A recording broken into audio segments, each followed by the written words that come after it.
வணக்கம். இப்போ நம்ம இந்த பொருளாதார வளர்ச்சியை பற்றி தான் பேச போகிறோம். எது பொருளாதாரம், எது வளர்ச்சி அப்படி தான் பேச போகிறோம். ஏன்னா திராவிடவாதிகள் நிறைய பேசிகிட்டு இருக்காங்க.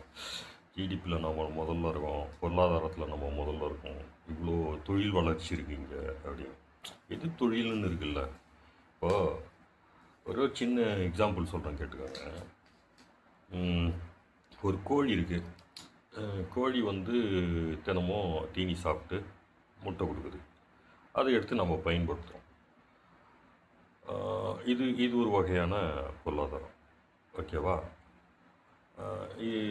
அதே கோழியை வயிற்றில் முட்டை இருக்குதுன்னு அறுத்து வயிற்றுலேருந்து முட்டை எடுக்கிற விஷயம் இருக்குல்ல, அதுதான் திராவிடம் சொல்கிற பொருளாதார வளர்ச்சி. இப்போ அந்த பொருளாதார வளர்ச்சி தான் இப்போ தமிழ்நாட்டில் இருக்குது. திராவிடம் சொல்கிற பொருளாதார வளர்ச்சி, அந்த தொழில் எப்படி இருக்குதுன்னா, அந்த நிலத்தை பயன்படுத்தி பொருளாதாரத்தை ஈட்டும். ஆனால் திரும்பி அந்த நிலம் பயன்படுத்த முடியாத அளவுக்கு நஞ்சாக மாறிடும்.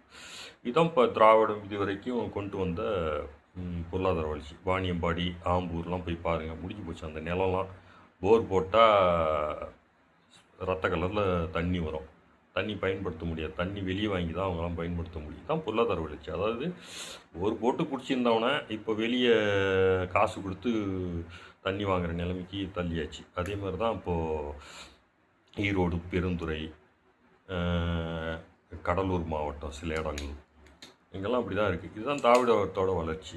நாங்கள் சொல்கிற வளர்ச்சி என்னென்னா, ஒரு நிலத்தை பயன்படுத்துகிறோன்னா அந்த நிலத்தை அழிக்காமல் மண் வளத்தை, நீர் வளத்தை, காற்று இதை மாசுபடுத்தாமல் ஏற்படுத்தக்கூடிய அந்த தொழில் இருக்குல்ல, அந்த தொழில் வளர்ச்சியை தான் நாங்கள் கேட்குறோம். அதை நோக்கிய பொருளாதார வளர்ச்சி தான் நாங்கள் கேட்குறோம்.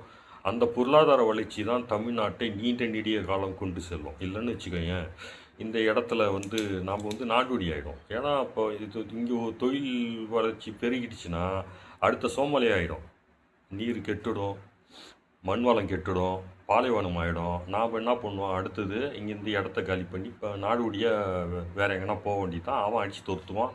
இப்படி தான் நடக்கும். இப்படிப்பட்ட பொருளாதார வளர்ச்சி தான் தமிழ்நாடு இருக்குது. இது பொருளாதாரம்னு பீத்திக்காதீங்க திராவிடவாதிகளே.